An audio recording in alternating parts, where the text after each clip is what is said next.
नमस्कार, myself Malika Parveen, assistant professor, government law college Bikaner. LLB first year के subject modern law में हमने पहले देखा कि हिब्बा क्या होता है, हिब्बा की डेफिनेशन और हिब्बा किस प्रकार से किया जाता है और हिब्बा की विशेषताएं यानी हिब्बा में क्या क्या चीजें होनी चाहिए वो सब देखी। आज हम देखते हैं हिब्बा के आवश्यक तत्व क्या होते हैं। ठीक है,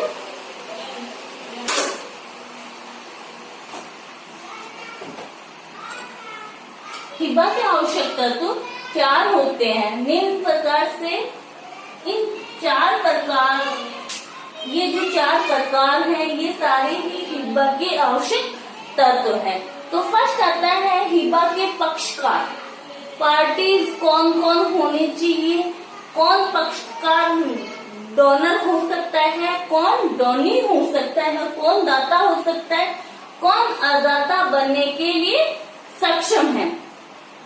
तो सबसे पहले मुस्लिम विधि में हिब्बा वही व्यक्ति हिब्बा कर सकता है यानी दाता की सक्षमता देखते हैं कि अहर्ता क्या है, उसकी क्या क्वालिफिकेशन होनी चाहिए कि वो अपनी संपत्ति को गिफ्ट कर सकता है, उस संपत्ति का हिब्बा कर सकता है। तो सबसे पहले आता है कि कौन व्यक्ति है जो कि अपनी प्रॉपर्टी का हिब्बा कर सकता है। फर्स्ट पॉइंट आता है वयस्क होना चाहिए, वयस्क होना चाहिए।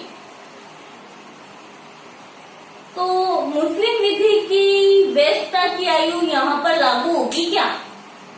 क्या है मुस्लिम विधि की वयस्कता की आयु? 15 वर्ष।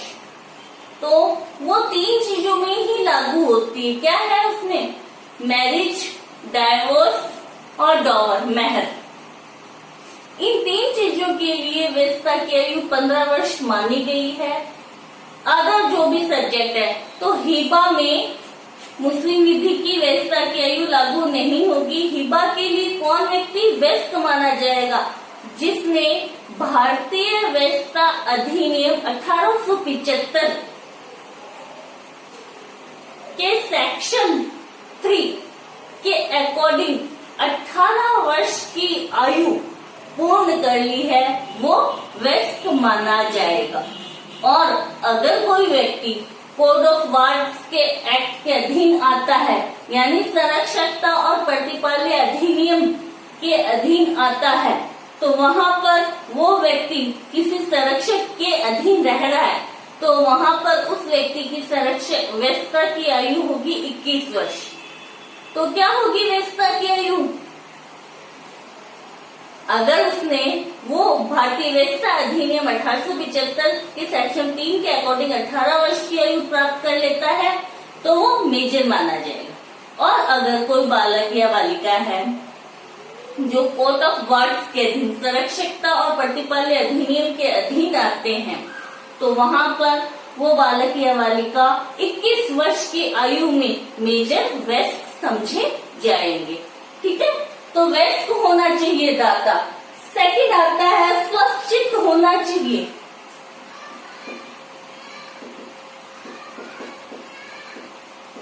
साउंड माइंड होना चाहिए। साउंड माइंड की डेफिनेशन क्या है? कि जो व्यक्ति अपने कार्य की प्रकृति और उसके परिणाम को समझता है वो साउंड माइंड स्वस्थचित्त वाला व्यक्ति समझा जाता है। तो कोई भी व्यक्ति दाता तब बन सकता है जब वो स्वस्थ चित्त हो, यानी जो वो कार्य कर रहा है उस कार्य की प्रकृति क्या है, उसके परिणाम क्या होंगे, उसके रिजल्ट्स क्या होंगे। अगर उसमें ये सोचने समझने की शक्ति है तो ही वो अपनी संपत्ति का हिब्बा कर सकता है, अन्यथा नहीं कर सकता। नेक्स्ट आती है स्वतंत्रता।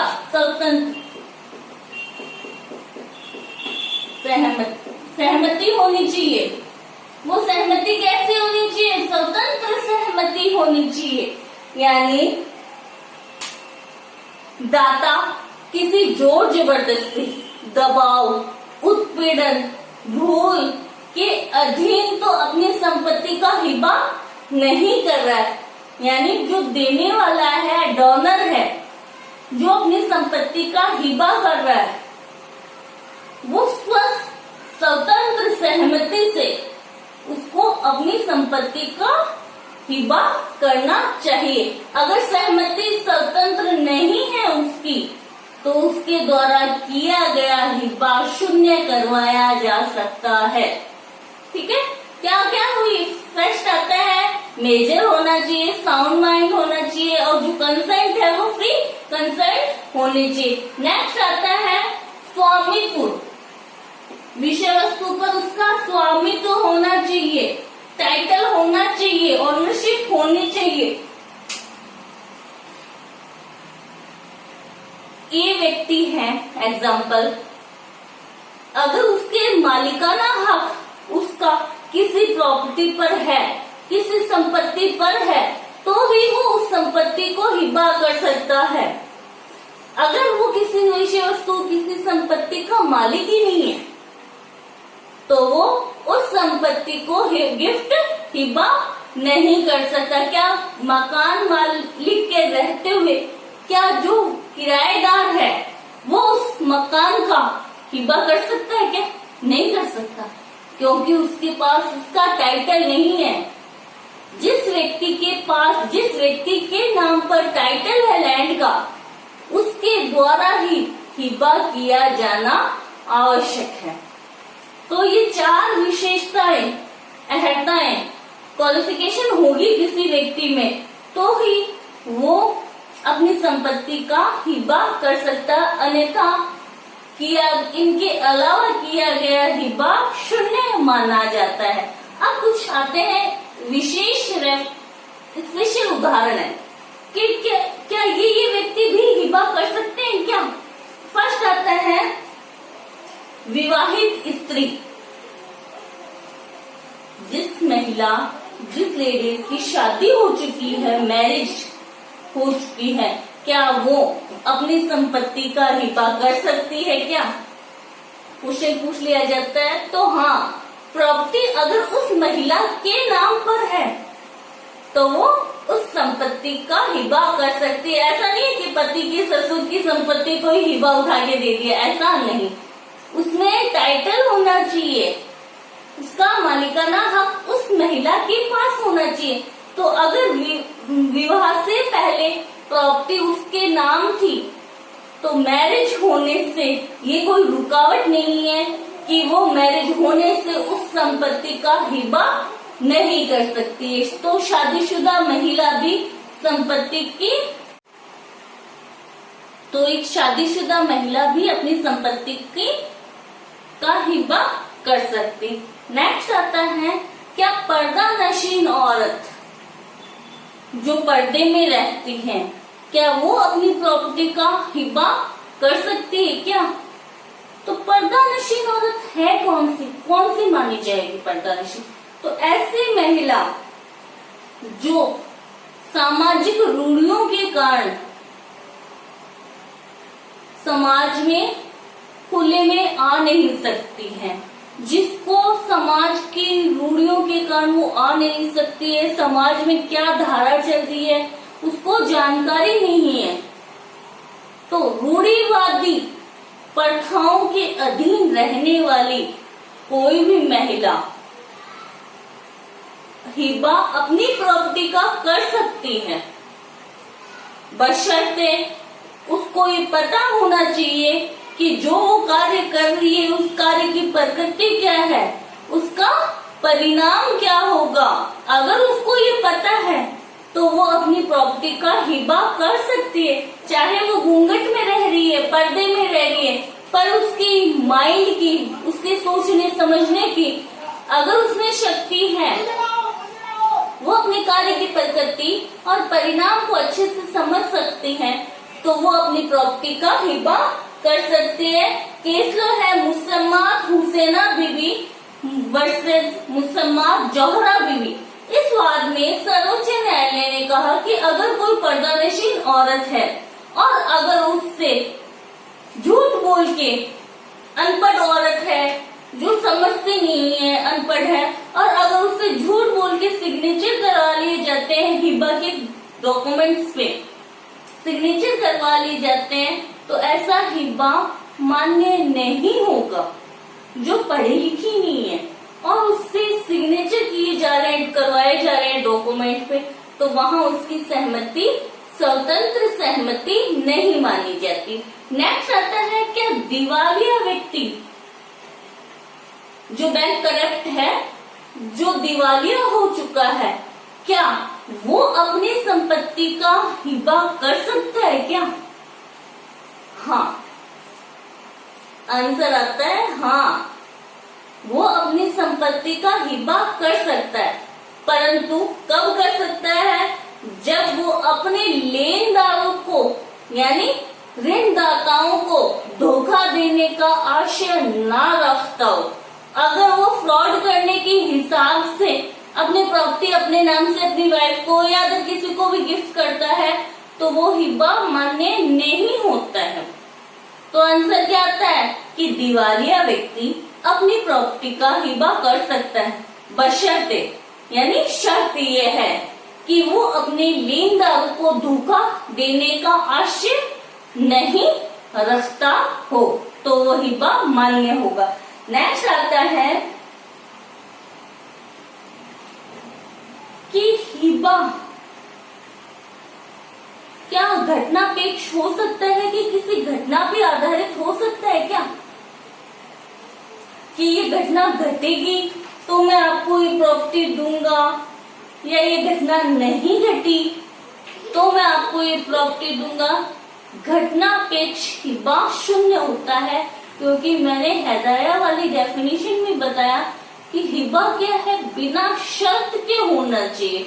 अगर उसमें कोई शर्त लगा दी जाती है तो वो हिबा मान्य नहीं होता है। ठीक है, तो ये थे दाता डोनर की क्वालिफिकेशन क्या होनी चाहिए, और विशेष बताया मैंने कि विवाहित स्त्री हिबा कर सकती है क्या, पर्दानशी में स्त्री हिबा कर सकती है क्या, दिवालिया व्यक्ति अपनी प्रॉपर्टी का हिबा कर सकता है या नहीं कर सकता, वो होता है। नेक्स्ट आता है अदाता।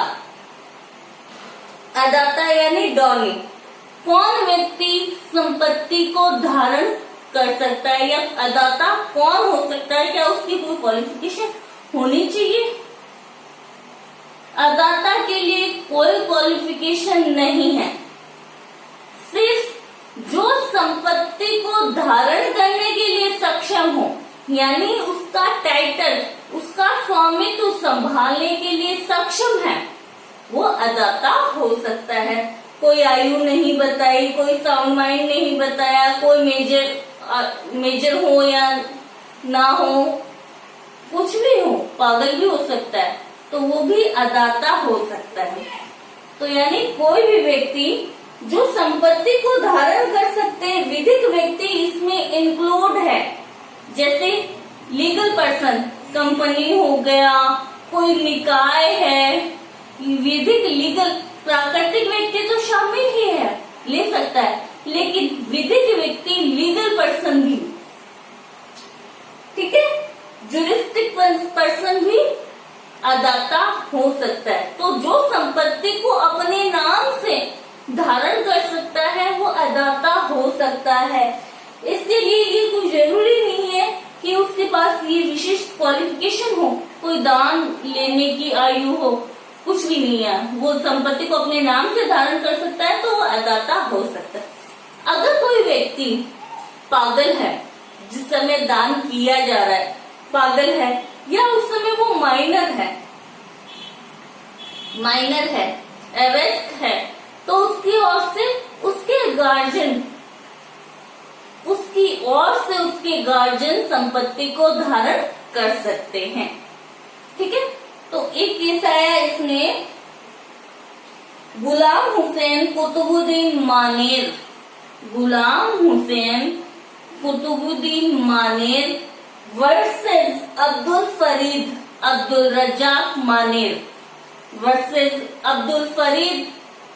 रज्जाक मानेर। इस वाद में क्या बताया कि कोई बच्चा माइनर था और उसको दान दिया जा रहा था, उसको हिबा किया जा रहा था। उसके फादर और ग्रैंडफादर दोनों ही उपस्थित थे, लेकिन उसकी माइनर बच्चे की ओर से दान एक्सेप्ट किया गया उसकी माता की ओर से, मदर की ओर से। तो मदर क्या उसके दान को एक्सेप्ट करने के लिए योग्य व्यक्ति थी क्या?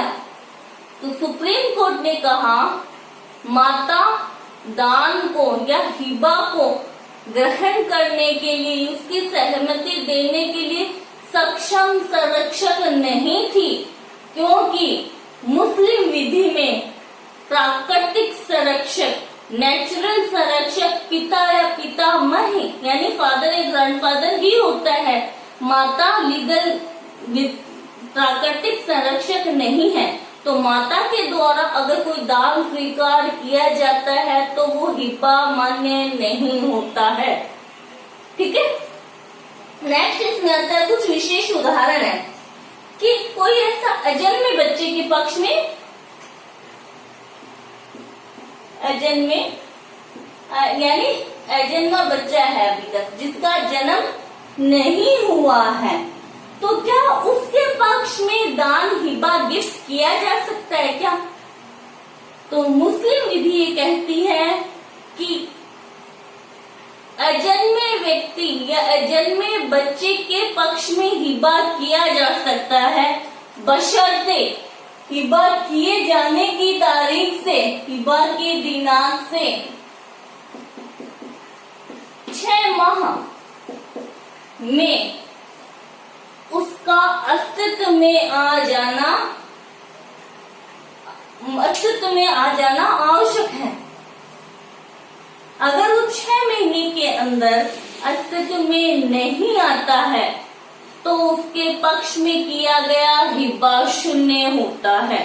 यहाँ पे टाइम पीरियड याद रखना है कि मुस्लिम विधि अजन्मे व्यक्ति या अजन्मे बच्चे के पक्ष में भी हिबा किया जा सकता है, लेकिन उस अजन्मे बच्चे को हिबा की दिनांक से 6 महीने के भीतर उसको अस्तित्व में आ जाना चाहिए। अगर 6 महीने के बाद आता है तो उसके पक्ष में किया गया हिबा शून्य होता है। नेक्स्ट आता है, क्या मस्जिद के पक्ष में हिबा किया जा सकता है क्या?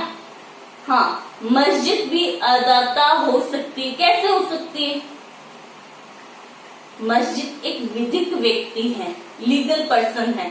तो मैंने कहा कि प्राकृतिक व्यक्ति और कृत्रिम व्यक्ति दोनों के पक्ष में हिबा किया जा सकता है। नेक्स्ट आता है कि गैर मुस्लिम, नॉन मुस्लिम के पक्ष में हिबा किया जा सकता है कि हाँ किया जा सकता है। मैंने ये कहा कि ना कोई आयु, ना कोई धर्म, ना कोई लिंग, कोई भी भेदभाव, कोई भी अहर्ता अदाता के लिए नहीं है।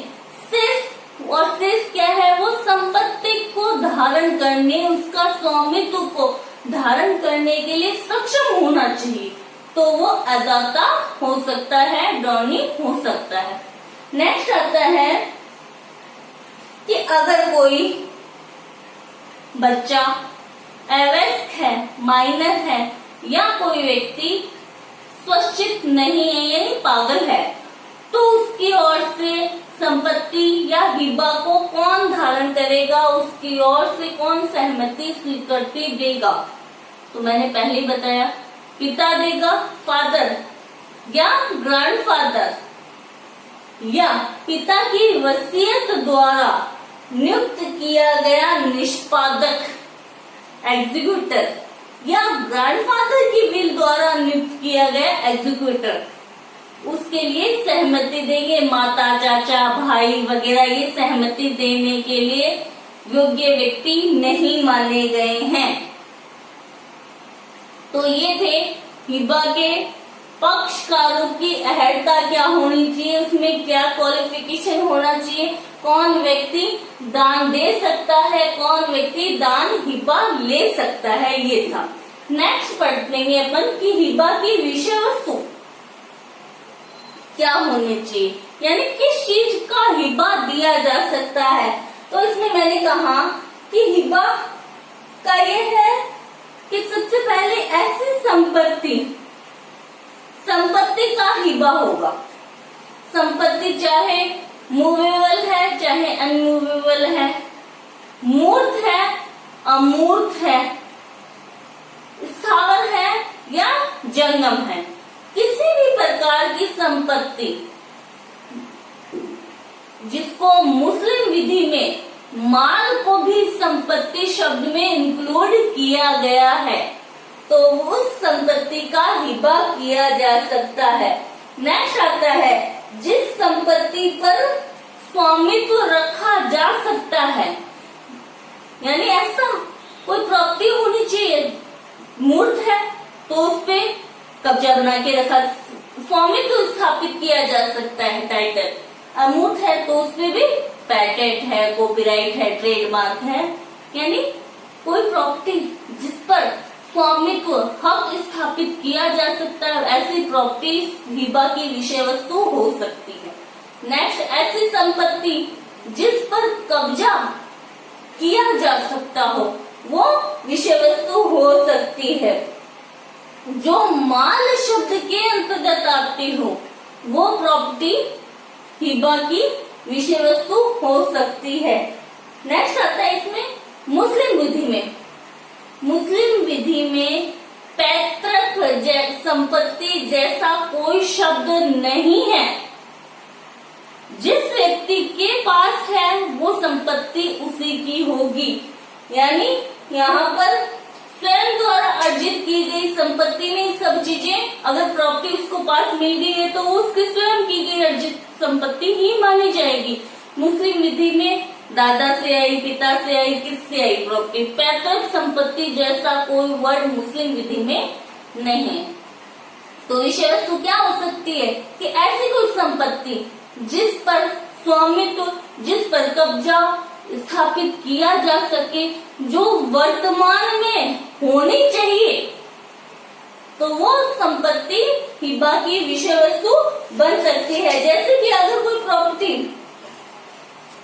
भविष्य में होगी कि अगले साल मेरे खेत में ये फसल उगेगी या 5 साल बाद में उगेगी, तो मैं आपको ये प्रॉपर्टी या वो फसल आपको हिबा करूंगा।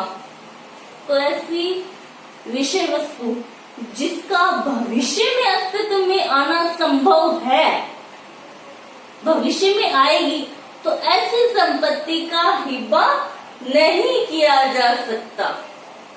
नेक्स्ट इसमें पॉइंट है कि जिसका टाइटल है, जिसका स्वामित्व है, वही संपत्ति का हिबा कर सकता है। कोई कब्जाधारी, कोई अत्याचारी, किसी ने चुरा के संपत्ति ली वो उसका हिबा कर दे, ऐसा नहीं है।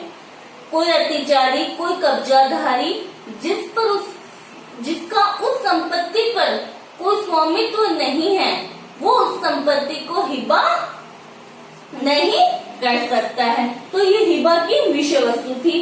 नेक्स्ट पढ़ेंगे अपन कि हिबा की विषय वस्तु की सीमाएं क्या होनी चाहिए, उसकी सीमा क्या होनी चाहिए। तो मुस्लिम विधि में हिबा की विषय वस्तु की सीमा और औपचारिकताएं नेक्स्ट वीडियो में पढ़ेंगे। Thank you so much.